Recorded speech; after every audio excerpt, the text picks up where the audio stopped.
big myth is that it only happened in America, and it started in America, but it did not end here. So 1920s, lots of things going down. People are happy and enjoying success. So specifically in America, which does start this whole thing, which is why we have to start here. People were thrilled to come back from war. Like, America got wealthy off the war. We won the war for the whole world in 6 months. And the soldiers came back with this new appreciation for life after seeing all the death and destruction in Europe. So once they stared that in the face, it was much easier to come home and be like, oh my gosh, this is so great. We're so happy to be back. This is awesome. Let's live life. YOLO. I never want to say that again. So they're very, very, excited. You would have been great in the 20s. You would have been great. Americans wanted to stay isolated from foreign conflicts. That's not really surprising. They just don't want to get involved in European conflicts. They're like, man, that sucks that you have to rebuild. And then they find a way to make money on their rebuilding. Popular culture is going to emerge, otherwise known as pop culture, because technology is bringing more people together. And then traditionalism versus modernism. So traditional, it's better my way. So the same problem that we have every single generation ever, where the new generation is better than the last generation, but they suck and they're horrible, blah, blah, blah, like the Karens versus the Gen Z people. Whatever. I think you're Gen Z. Do you wear baggy pants and part your hair in the center? Where's the generation? I don't know. Never mind, I can't say that. Apparently the new generation. I don't know. I'm not a... Is she not recording? I know that. I am. It's fine. They're fine. Hi, VIP. That's for the VIP shirt. It is. And normally it goes in your notes, but I sure forget. I mean, you could, but it's really not working for their tests. So, let's go. So, traditionalism versus modernism, just the people that want it the same way it was. I mean, the way we did it was the best way. I walked uphill 5 times in snow to get to class each day. No. Got on a bus like every other normal person. So, versus modernism, go get yourself a job. You can work outside the home. You need all these nice things. Just this changing, which is the same thing that happens in every generation, so it's not special. Business. Let's start with the problem creators. Government is not going to enforce antitrust laws in the 1920s. They're enjoying the economic growth. They're enjoying economic growth. So antitrust, they broke up in the early 1900s, where you couldn't own, you're not allowed to own the coal mine, the transport, the refinery, the factory, and the store that sells it. Because nobody, you could undercut every competition and you just end up getting, you can do whatever you want at that point. And they were, so they broke that up, so that's not a thing anymore. But they weren't enforcing it, so big business was taking over again. New industries are being developed, creating more jobs. Think about it. The airplanes need this new part, so they need to get more mining, they need to get more refineries, they need to get more smelting, they need to get more factories to make that part. They have to get people to create and put them in the planes, and so it was really cool and also not sustainable, which is why it's the Depressions. Businesses are becoming more efficient. The assembly line, Henry Ford and the assembly line show up. Henry Ford did not make the car, just in case anybody was still confused about that in life. Henry Ford is not the person that made the car. He made a plane. No, he made Ford cars, but he didn't invent the car. He invented the assembly line. So who invented the car? Some German guy. Oh, see? Oh. Did I? I told him. Maybe? Next caller. It's very possible. That is not my up on history. That's not something. So, culture of the 1920s. All of this big business and this money leads to everybody's having fun. Suddenly, because everybody's having this good business and they're making extra money, now you only have to work 6 days a week instead of 7. Or maybe if you're really lucky, you only work 5 days a week. So you need to go have fun, and to have fun, you have to spend money. You have to go buy road trips, you have to buy alcohol for all your friends, you have to go and have the nicer clothes, you got to go to the club, you got to go out. That's the only way to have fun. It's not that fun. Spending money sucks. Stop trying to grow up. Stop trying to grow up. So, in these clubs, they're having so much fun. They're listening to jazz music, and this encourages artists. So they're encouraging the Harlem Renaissance, because you can't have jazz music without the Harlem Renaissance. And so All of these things are also culminating in women's roles are changing, which is cool. Thanks, World War I, because the men were gone. So the women got to work in factories, and women found out that they liked earning their own money, even though it was less than half what the men made. And the businesses were completely cool with letting women work because they worked for less than half of what the men made. So you cut your costs, had the same amount of labor, and everybody's having a great time. It's awesome. Like, think full-on Great Gatsby awesome. Yeah, if anybody remembers reading that. Or if you didn't read it, that's fine too. 1920s culture continued. It is called the Jazz Age, which is the 1920s, and jazz is brought north by African Americans from the South. I am not as concerned about that stuff, other than you need to know it's called the Jazz Age. It's just half taken from an American history thing. You do need to know consumerism. So everyone wants the new things, especially appliances. So like refrigerators, cars, vacuums, cleaners, and radio. Like they're busting out with the fancy things. So everybody has to keep up. Everybody needs a car. Oh, our neighbor has a lawnmower. We should also get a lawnmower. Oh my gosh, did you see how much free time Betsy Lou had down the street? Because she has a new washing machine and she had a whole extra 2 hours in her day. We need that. Because, you know, like women joined the workforce and still had to work all the time at home. Makes perfect sense. No, doesn't make any sense. The men should have had to do some housework. But they don't. You hate what? You would have been a horrible 1920s man. All they had to do was work, come home, and have their wife take care of them. Just sat there with their, give me my bunny slippers and bring me my dinner.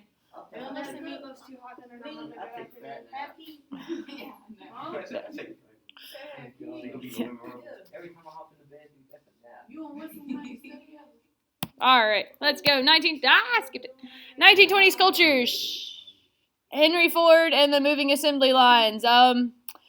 This is a really nice slide to say this is the beginning of everybody needing to take road trips and vacations.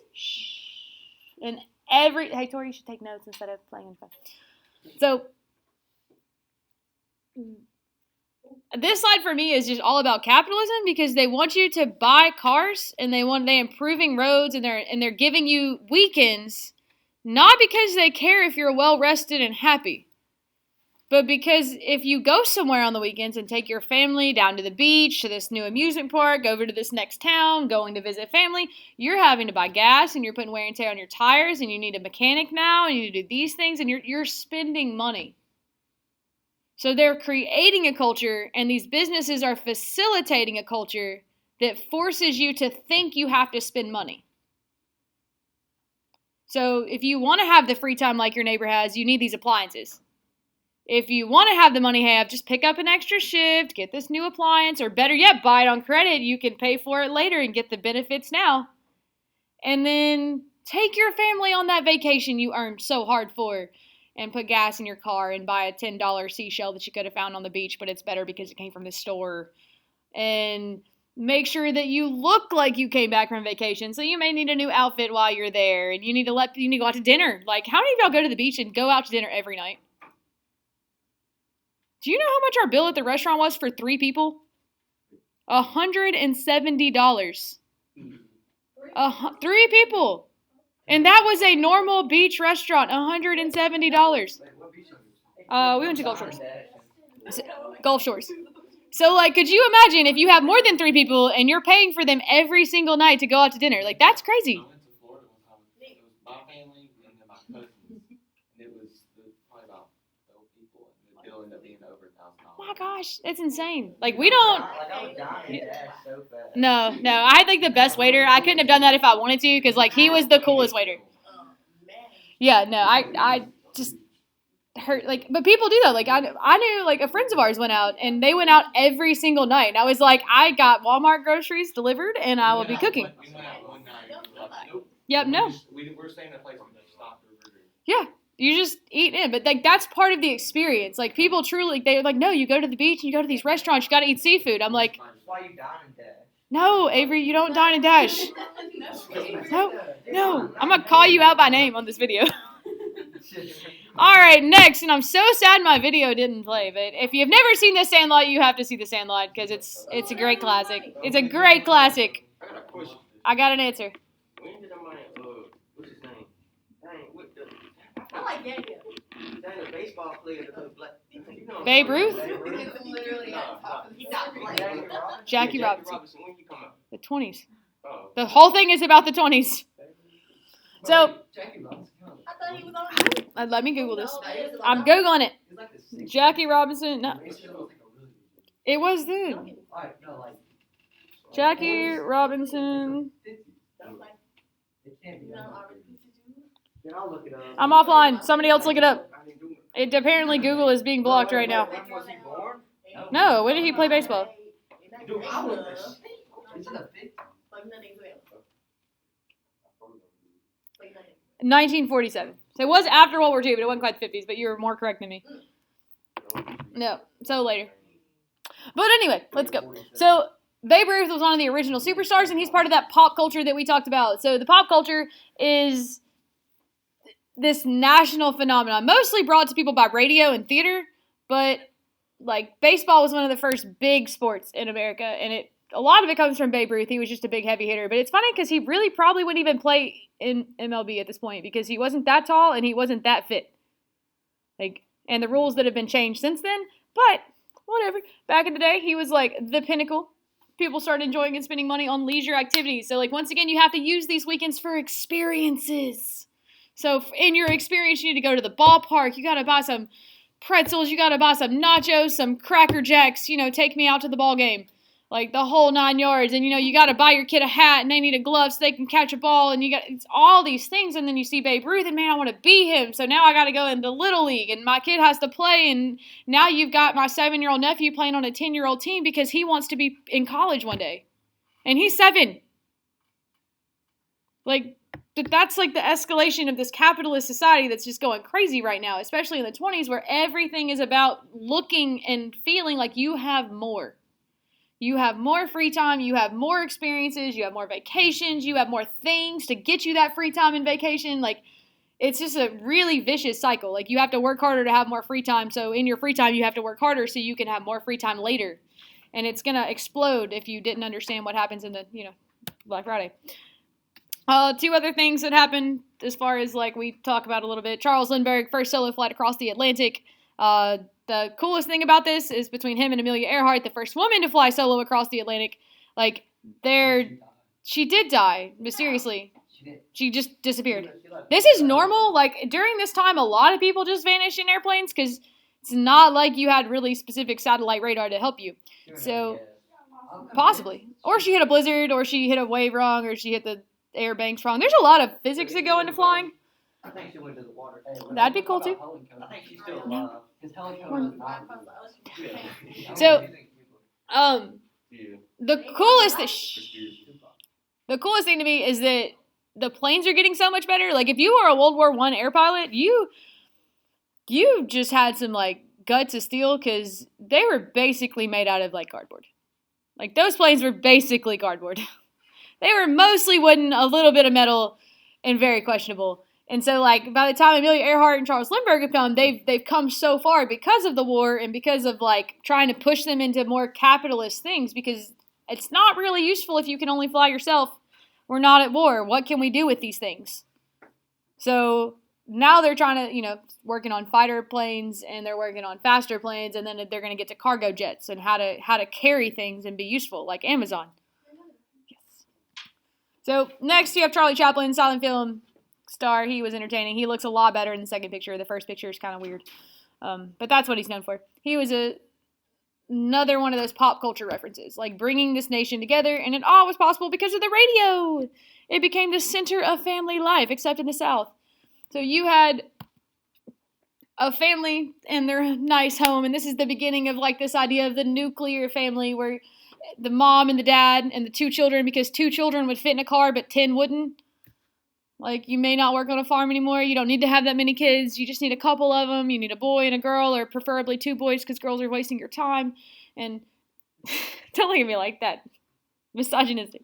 So you need this 4-person nuclear family so that you can fit in your car and go on your vacations and you spend time around the radio at night and you all just hang out and listen to the World Series of baseball or you listen to the announcements by the president. It's this big deal. And in the slide, you can tell this is an older thing because it's comparable to the TV, but it's actually not anymore. Because how many of y'all sit in your living room and watch TV with your parents? How many of y'all have one TV in your home? One. How many of you have two? Three? Give me how. I'm gonna let you count these for a second. I want to know how many TVs y'all have in your house. I have 3. 3. Well, does it count if it's like a smaller TV? Yeah, Okay, still a that's TV. 3. That's 3. 5 TVs. Caleb's still counting. 7. How big is your house? How big is your house? Does anybody have a TV in their bathroom? I just have to know. Does anybody have a TV in their bathroom? No, dude. I One want person. One. I need No, one. I need to no, play Xbox while I'm on the no. Nobody, no man needs any more time in the bathroom. That's all. Like, so I have a TV in my this is an outdated slide because most likely you do not hang out in the family room and watch TV with your parents. It's like a Tennessee game. Yeah, you might watch for a sporting event. You might hang out. Yeah, because that's where the big TV is. Yeah. Hey, you know Gavin has a 120-inch TV. What? You have a 120 No. TV? I did not know that. Why have we not had pasta night at his house? Oh yeah. Where was I? Did I go? Was I there? I don't think I went. Oh, well. Friends outside of school or something? Cross country pasta nights. Do you do cross country? I don't run. Oh. He does. I'm just attached to him. So we have not comparable to the TV of today, but in the same. I guess if like a Super Bowl, like everybody would be in one room, like that's cool. Or like if you have a favorite sports team with UT, which is not a good sports team. I enjoyed watching them get beat this week. I did. I enjoyed watching UT get beat. I did. Not a fan. UT getting beat in basketball. It's great. I enjoyed every second of it. No, we played the best 12th seed. I don't care. I would watch them get beat by anybody. It makes me happy. Hey, who was it that Ohio State got beat by? Oral Roberts. Oral Roberts. Dude, oh my, It was great. I laughed and laughed. I laughed and laughed and laughed. They're like ranked 12 and they're ranked So- like 2. We have not comparable to the TV, but close enough. It's you still spend time together listening to news, sports, entertainment, and it created this national culture. Whereas now, I guess social media creates a national culture. Like most people, even if they don't know social media, could still get most of the internet memes. Most of them. That's a new thing. The internet's now our national culture, but same concept here. Women, yay, our one slide about women all year. Most middle and upper class women stay at home. It's a status symbol to have your wife stay at home in the 20s. It meant that you were wealthy.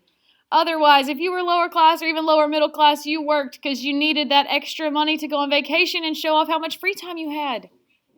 So women's jobs included anybody who answered to a man. Clerks, nurses, teachers, housekeepers, and phone operators. I do, and it makes me mad every day. Mr. Johnston's here. So he basically runs like a little hero. That's really creepy. Don't ever say that again. No. Oh, wait, Mr. Johnson runs cross country? Oh my gosh, no. Don't repeat that. So we have, he does run though. Flappers are the people that are against this. I thought that's what y'all were talking I said he runs a hero. He does. No. There's no. Women who did not conform to traditional roles. So the people that push back against this are still, there's always a counterculture, but the not wanting to be housewives, the ones that were not concerned about a dishwasher, a vacuum cleaner, which are horrible, and machines, like they wanted their own life. So I guess they didn't see female progress as being a housewife with more free time. They wanted something different. They wanted to be out there. So the flappers were women that usually made their own money. They drank, they smoked, they cut their hair, they stayed out late, they wore shorter dresses. Their ankles were showing. It's very scary, very scary. It's a horrible, promiscuous time. So that's the counterculture, and it mostly took place in big cities. I would like to, my favorite history book in college, I don't remember anything about it except for that at the end of every single chapter about the 20s, it related that the South didn't have any of these things. It was literally the last paragraph every single time. Radios! The South didn't have this. Theaters, the South didn't have this. Cars, the South didn't have this. Flappers, the South didn't have this. Everything was like, the South is still recovering from the Civil War. So it made me laugh every time. Speaking of not being in the South, Harlem Renaissance happens in Harlem, New York. This is what gives you those speakeasies and clubs and mafia culture, because you can't have those things unless you have awesome music. And the jazz scene was happening in Harlem, New York with the African Americans who were sick and tired of not being heard. They were tired of being silenced. They were tired of being ignored. And so they started speaking, and they had great poetry, and they wrote books, and they wrote plays, and most importantly for this class, they wrote jazz. Because it's awesome. With a lot more talent than I have, because that's a lot of instruments. So, like, big band jazz is what I always think of. I think, like, the thing that drove this home to me so much is, like, why the Harlem Renaissance happened and why it was a big deal is because in World War I, the most fierce fighting pilot unit was an African-American unit. They had the most missions, the most amount of kills, the most amount of people that actually came home. And they were African-American. And it wasn't until 2004 that they were recognized. Like, they didn't get their medals. They didn't get buried with honor. Like, they got nothing. And they didn't get any recognition until 2004. That's almost 100 years later because they were black. That's the dumbest thing of America I've ever heard. But that's how it was. So, like, the Harlem Renaissance is really important of this. I'm not going to be quiet. I literally just died for you. So, World War I aftermath, we're getting into the money portion of this. And instead of reading all that, let's go here. The international financial system under the Dawes Plan and the Young Plan is basically America's way to get itself into a good situation. So, we're really good at lending money. It's what got us so much money during the war. So, Germany owes reparations for the war. But they can't pay them because we basically shut their economy down after the war. So the U.S. is going to give Germany $2.5 billion in loans so that Germany can pay $2 billion to the Allies and, rebuild with the $500 million that they have left. And then the Allies are going to pay $2.6 billion to the U.S. So in this, the U.S. is coming out on top. They're making a little money. Even though they're giving the money to themselves, basically. Like, they're going to give Germany 2.5, who gives $2 billion to the Allies, who gives $2.6 billion back to the U.S. So we net $600 million. And as long as Britain and France are being rebuilt, that means they're also producing goods which we buy. Because we're the biggest consumer nation in the entire world. Even though we are completely self-sufficient and don't need another country, we just like buying other people's stuff. It's fancy. So, this is a superficial prosperity. So, it seems really crazy when you think about it, because y'all have had 2 recessions since you've been alive. But you don't really think about it anymore. Like, the market's going to go up and down. Like, we teach that. We know that as soon as you take economics, you're going to learn that. But back then, they really didn't have a concept of this because the idea of capitalism and socialism and communism are brand new. Like, the idea of a factory owner owning their own factory versus the government owning the factory, or who limits these giant businesses, they didn't have any of that. So, in their brains, like, it's just going to keep going up. So wages, productions, GMP, and the stock market all rose significantly. So people just keep investing and investing and investing. Like, oh my gosh, that company is doing so freaking good. Let's just keep going. And that's cool. Except for, like, today, if you invest in Apple, you're probably pretty solid. Like, you're not going to make a ton of money because you didn't get in early. But you're not going to lose a lot of money either. Like, it's pretty solid. They come out with a new phone, a new computer, a new iPad, a new Apple Pencil, a new AirPods. Like, they come out with that every single year. Because it's new and it's exciting. But people didn't know they had to do that. So, like, the Model T from 1920 was the exact same as the Model T in 1925 or 1926. And people don't need to buy a new one that looks the exact same. So, the company stops rising. The company that was going way up here has now, they've gotten stagnant. They're here. But they keep producing because they didn't know any better. And so now you have a warehouse full of Model Ts that are doing nothing because they don't need new ones. This is the reason that Apple, Samsung, like all the big tech companies like Samsung came out, I just saw the commercial so I can use them, but like they came out with a new phone that has this type of camera. They had that type of camera last year. They knew how to put it in your phone last year. But if they didn't hold on to it, like they got to release it slow so that there's always something new, always something better. That's how we live. Like we always want the next best thing. Like that's part of being a consumer in a capitalist nation. Like we always want something better. Like, there has to be something different about it. Like my mom she loved her Infinity. But she was leasing it, and at the end of the lease, she was like, "Oh, well, what's the new one look like?" And they're like, "Oh, it looks the exact same." She's like, "I don't want to buy that. I don't want to buy a car that looks like it's 3 years old." And she still won't buy it. And it's been 8 years because they haven't changed anything. She's like, nothing's changed. Like, that's how you make money, but they didn't know that. So, like, businesses expanded recklessly. They had no chill. They had no knowledge. They kept producing and producing and producing. The iron and the railroad industries, which had been so big at the beginning of the 1900s, slowly dropped off because we are developing planes and we've gotten better roads. And now we have trucks that carry things for short distances. And people would rather, because of capitalism, you would rather buy your own car and go on vacation that way than ride a train. Like trains are like, it's like riding a bus today. Like how many of y'all have ridden a bus from a different town? Like to a different town. Anybody? Anybody been on a Greyhound? Nope. Yeah, no, most people haven't. It's not the thing to do. Like, I'd rather drive my own car. I have my own car. I could drive that. You could take a bus for half the price. Nope, I'm going to drive my car. Like, it's capitalism. That's the mentality that we have pushed to people. So these railroad industries slowly start dying. And when the railroad industry starts dying, the iron industry starts dying because that's funding most of it. So people that are about to lose money on those because the companies are going under. Farms are suffering from overproduction. They amped up production during the war and they bought more land on credit and now they can't sell it. They can't sell the products, so they can't pay back their loans. And then too much is bought on credit or installment plans, including stocks, which is not legal anymore. You can't buy stock on credit, but back then you could. And they're buying things that seemed like a sure thing and weren't, and then they didn't have the money to pay it. Like, it's just a lot of not paying attention. So when the stock market crashes in October 29, Black Tuesday, Black Friday is shopping capitalism. Black Tuesday. Stock market prices are plummeted. Paper fortunes were wiped out. So people that owned a ton of stock but not a lot of, like, reserve money are gone. How does stock market work? The same way it works now.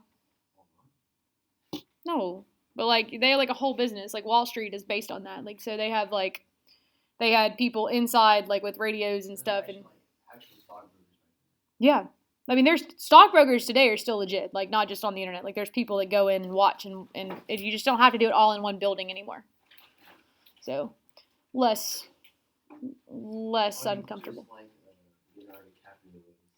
I don't know how true that is, but that's your inspiration. What is it? The Wolf of Wall Street. Dude, Margaret. That's creepy. Stop talking. So, people lose their savings. So what goes down is when the stock market crashes, people that didn't, there's like this whole theory that people pulled their money out, and that's what popped the bubble. The bubble was going to pop anyway. It just made it quicker. So it turned a recession into a full depression. So the market was going to drop. People were going to lose jobs. People were going to lose houses. Like, it was going to happen. But it was going to be a controlled fall instead of a nosedive. So when everybody pulled their money out because of insider trading, which is also illegal, the stock prices plummeted. The banks who invest your money, because your money doesn't just sit in a bank. Y'all should know that by now. But in case you didn't, your money is not just chilling out in a vault somewhere. Your money is being used by the bank. So they use your money and they invest your money and they do these things and they're living off the interest of that and they're getting their money and then your money should be there when you need it. But they didn't do that. They were using all the money and they didn't have any type of reserve. So when you needed your money back, you couldn't get it. The bank shut their doors. Like they went out of business with all of your money with it. So if your life savings was in a bank, it was gone. Over, done with. So the banks close down, people lose their savings. That also happened to businesses So when those businesses went down and they're like, hey, we really need that money, and the bank's like, hey, yeah, that sucks, man. That's really unfortunate for you. So then the business closes, and now 100 people are out of a job, and 100 people can't pay their lights or for food. Now the grocery's out of business because they're not selling enough. Like it was this big chain reaction. So it's like the world trade dropped 62% in a couple of years. Like that's an insane number. Like that's impacting, essentially that impacts 62% of the world. So how many of us are in the one? There's 16 of us in here. That means that 10 of us relatively are now out of a job, have no money, have no food. We've just lost our house. We have nowhere to go. I don't know. Not going to judge that. I don't want to be one of those people either. We'll make it that half at the classroom. Sorry, Caleb. Bye. So people lose their jobs, unemployment soars. It leads to the Great Depression, which is vacant factories, soup kitchens, bread lines, shanty towns, homeless people, and beggars. Like shanty towns is in this little bottom corner here. Like cardboard houses, not good. She's got a sign out like for her starving children. People were trying to give their kids to orphanages. It was better to leave your kid on the doorstep of an orphanage than keep them because at least then they hopefully get food. Like better than you because you're starving to death. At the same time, we don't really talk about this anywhere except in the Midwest states, but like the Dust Bowl happens, like Of Mice and Men Dust Bowl, like people couldn't plant. Like they didn't have the money for the seed to plant their crops. So they didn't, and then the wind came and took all the topsoil off. So the next year when they wanted to plant their crops, they couldn't because there's no topsoil. So the crops didn't even grow. So it got even worse. Worldwide phenomenon. It spread from America to Europe and beyond, and it lasted about 10 years. America's the biggest consumer nation.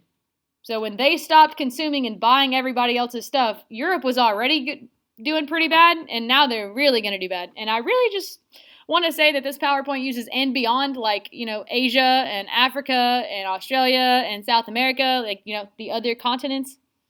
Not just Europe, but whatever. We'll just call it the beyond.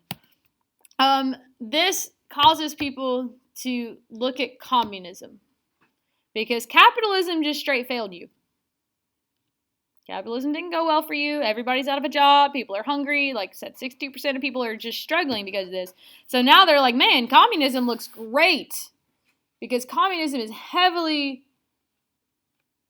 restrictive on businesses and how they spend their money and how they pay their workers and everything else. And if the American government had done that, the Depression wouldn't have been that bad. Like you've already lived through 2 recessions. Like some of you didn't even notice. So recessions are a heck of a lot better than depressions. So because of that, people will start looking at democratic socialism. It's the greater government regulation of the economy and a more equal distribution of wealth through peaceful means and electoral politics. So they're like, hey, I want to keep my democracy, but also I need you to regulate these businesses and make sure people get paid, make sure it's fair, and make sure the business doesn't take advantage of us, and make sure that they don't, not pay us because that started this problem. So a guarantee of jobs. And that is where we're going to end today.